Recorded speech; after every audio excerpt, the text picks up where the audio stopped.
मोठं पोतान या पोत्यात टाकूत आणि टरबूज आणू. हा नको कस घरी जायचं कशाला हा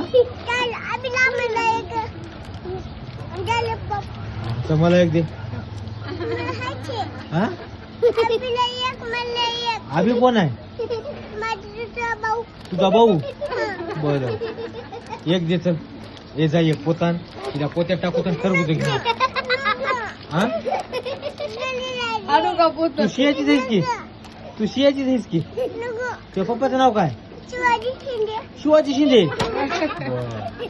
असं एक दे लवकर मला एक दे मग जाऊ देतो तुला कसं करायचं जाय एक पोते घेऊन या पोत्यात टाकूत आणि ते मामा टरबूज देते आपल्या खाली हा मग दे मग मला एक दे लवकर पटकन दे लवकर एक आणायचं पोत आणायचं का